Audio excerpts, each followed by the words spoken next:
Assalamualaikum warahmatullahi wabarakatuh. Bismillahirrahmanirrahim. Ibu bapak sekalian, banyak kalangan sosial ekonomi yang merasa gelisah, gundah gulana menghadapi COVID-19 ini karena mereka hampir gulung tikar. Sekarang ini karena COVID ini pariwisata hampir gulung tikar, perhotelan hampir gulung tikar, mal-mal dibatasi, restoran hanya take away. Kesimpulan, para ekonom merasa gelisah gundah gulana dengan adanya COVID-19 ini karena mengalami kerugian yang amat sangat banyak. Tetapi ironisnya, masyarakat Indonesia tidak merasa rugi jikalau anak-anak tidak sekolah. Banyak orang yang merasa rugi karena nominal jatuh, tetapi jarang sekali orang merasa rugi bila anak tidak masuk sekolah, sehingga mereka yang dipikirkan hanya kerugian nominal saja.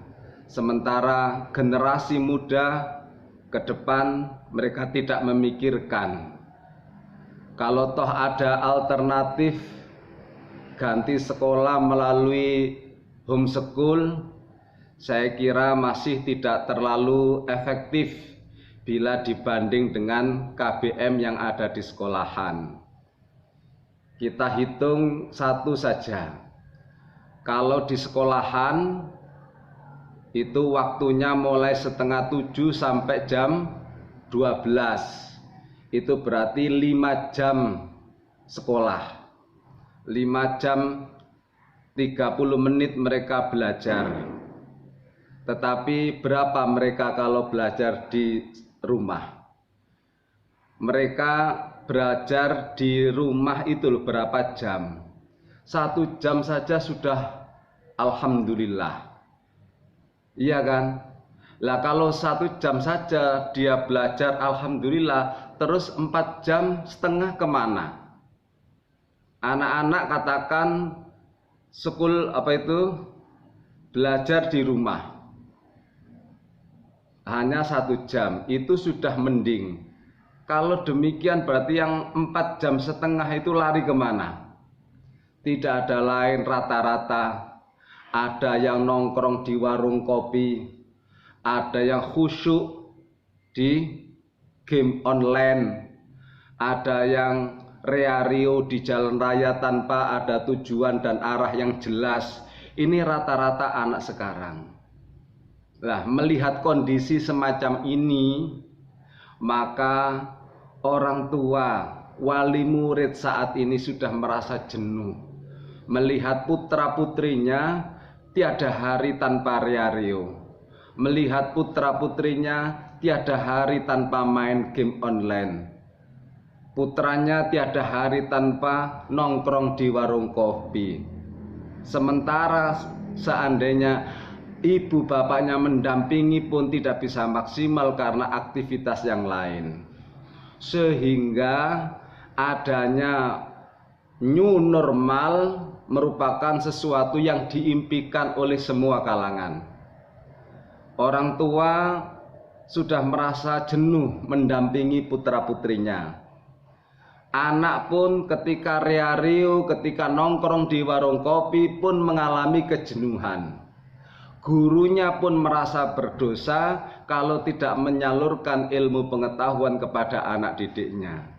Melihat yang demikian ini, maka sudah sewajarnya lah new normal tidak diundur-undur. Tidak diundur-undur.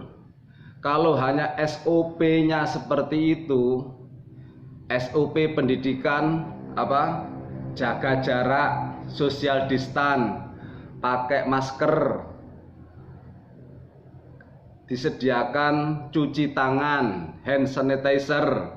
Kalau itu syarat rukunnya terlalu kecil bila dibandingkan dengan anak-anak tidak bisa menerima pengetahuan. Ibu bapak, kalau kita melihat di Al-Quran ya, betapa pentingnya ngaji menuntut ilmu.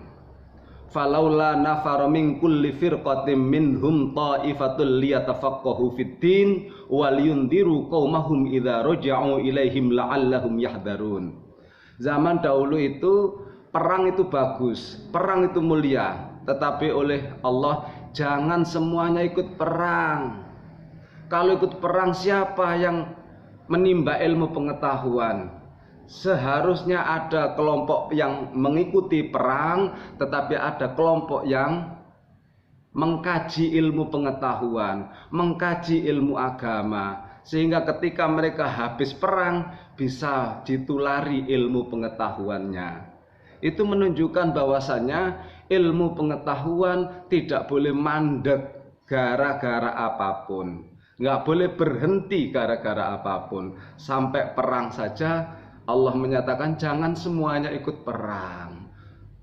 Harus ada yang tafaqquh fiddin, mendalami ilmu agama. Nanti mereka bila telah perang, ilmu tersebut ditularkan kepada yang mengikuti perang pada saat itu. Ini menunjukkan bahwasanya ilmu itu tidak boleh berhenti.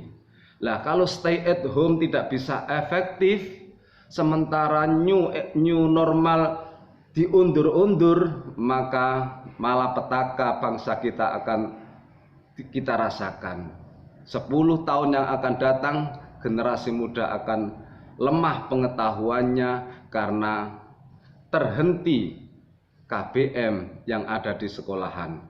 Sekali lagi, kalau ada alternatif stay at home, homeschool, saya kira masih tidak terlalu efektif dan efisien bila dibandingkan dengan KBM di sekolahan. Sehingga mau tidak mau pemerintah harus secepat mungkin menyelenggarakan pendidikan di sekolah dengan memperhatikan SOP kesehatan.